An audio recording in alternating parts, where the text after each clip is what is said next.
This is the 2025 Acura Integra. Does it have the right features at the right price? Hey everybody, it's Tom from Vehicle Visionary. I hope you're having a great day. We're back at Acura today in Shreveport, Louisiana to tell you all about this Integra. Performance red is the exterior color. It has an ebony interior. If you want to know more about it, maybe come in and buy it. Check out the link in the description of the video. And if you come in, tell whoever your sales member is that you work with at the beginning of your deal that you watched my video on this model. This only works on new Acuras, not used models.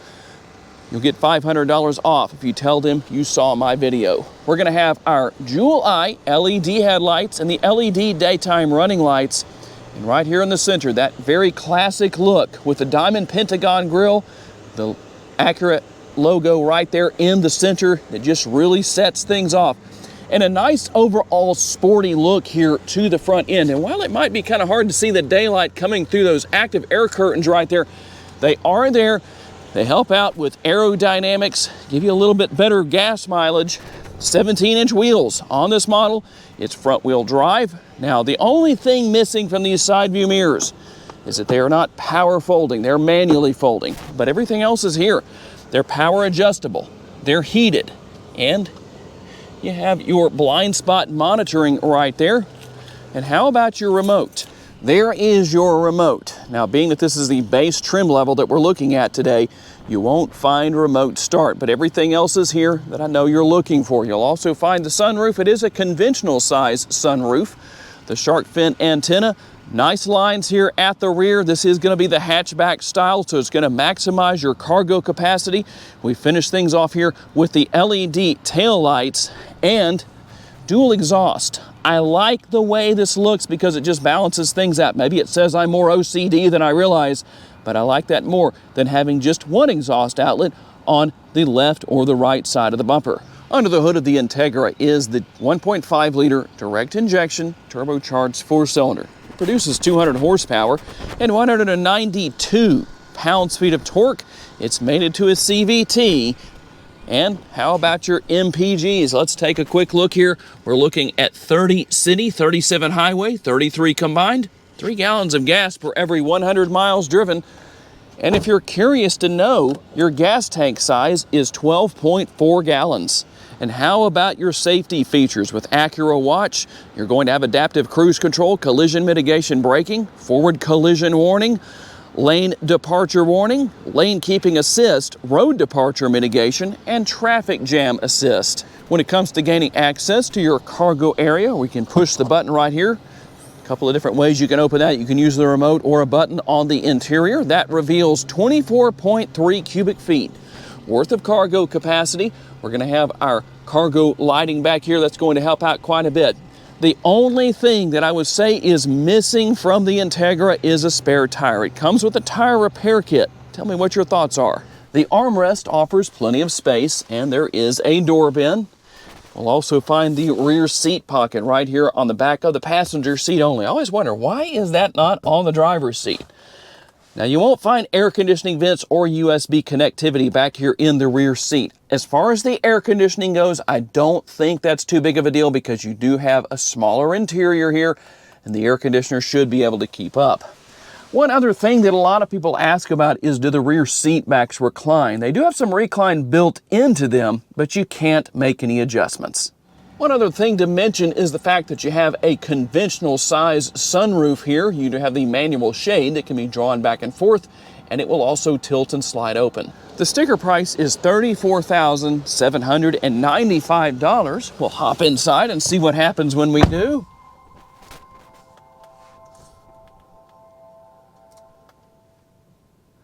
And there is what you're going to be greeted by when you hop into the interior. The passenger seat is manually adjustable, but it is heated. The driver's seat is also going to be heated. It's power adjustable. The only thing missing there is going to be lumbar support. You'll find plenty of room within the glove box and nice large door bins and armrests for the driver and passenger doors. You can have your sunglass holder right here, and then you can control the position, opening and closing your power sunroof right there, and you can see some of the other controls that we have.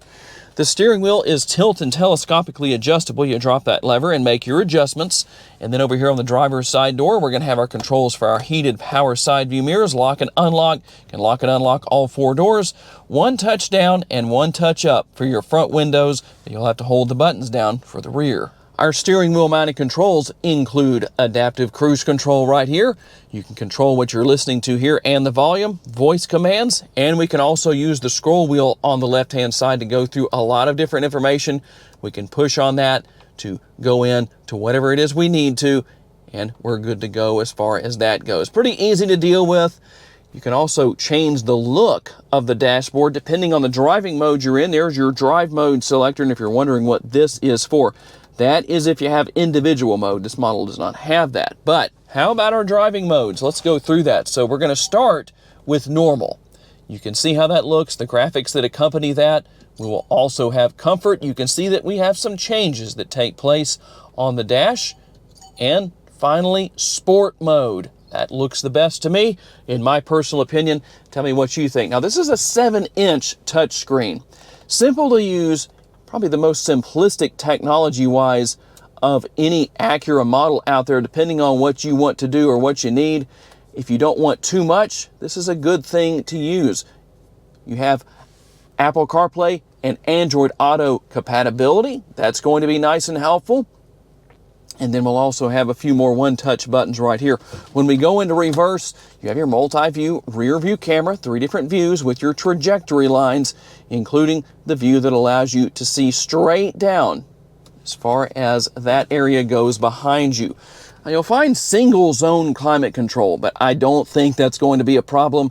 Everything here for adjusting your temperature, fan speed, all of that's going to be here. A lot going on where that's concerned. Also, your 12-volt power outlet and a USB port. And your shifter right here, nice conventional style shifter. If you want to take advantage of that instead of the push button shifter, here's something that I know a lot of you will definitely like. We have our idle stop right here, or auto stop start as we often know it. You can turn that off or turn it on depending on what you want to do. Your power parking brake, brake hold mode is right there. And then we have our center console with the cup holders built in right here. You're also going to find maybe not the biggest center console, but it's here. It seems to fit the size of the vehicle.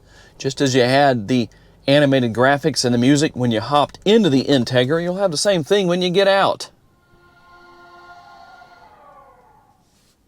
And how about driving the Integra? If you're looking for a nice sporty driving experience, this is definitely going to give it to you. And while you may not have a ridiculous amount of horsepower, the way it handles has such a sporty feel to it that you really make up for that where that's concerned. And for some people, I know they're going to say 200 horsepower really does it for me, so no big deal.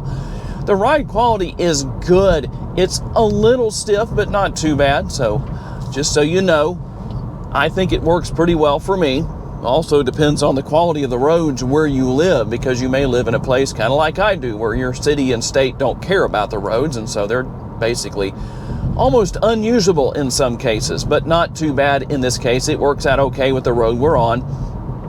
But fun to drive for sure. Great handling characteristics, nice tight turning radius, and I feel like I have plenty of room to adjust things with the driving position here, with the steering wheel, with the seat. So depending on your height, you should be in pretty good shape. It really shouldn't be too big of a problem. Overall, easy to see out of. That's always nice to have, but you also have your blind spot monitoring that's going to help out in those situations where somebody is in your blind spot, so you don't have to worry about that too much.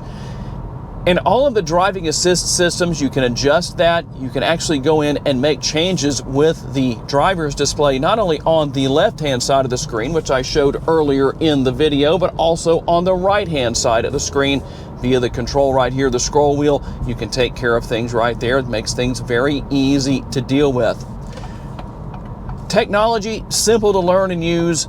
No matter who you are, I guarantee you, you can learn this quite easily. It's not difficult to deal with. So if you're that person who maybe hasn't had a new vehicle in quite a few years, this is something good to look at, especially with the 7-inch touchscreen. because it's so easy to learn and so easy to use, fairly minimalistic where that is concerned. A lot of fun to drive, that's for sure.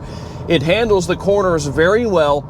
It feels almost as if it's being sucked down to the road. That's just the way the experience has been for me. I really like that. Now, I know you may see the speed on the dash. I haven't changed it, but it's actually set to kilometers per hour. So before anybody says anything in the comments section, that is what's going on there. I'm not actually doing 78 and a 55.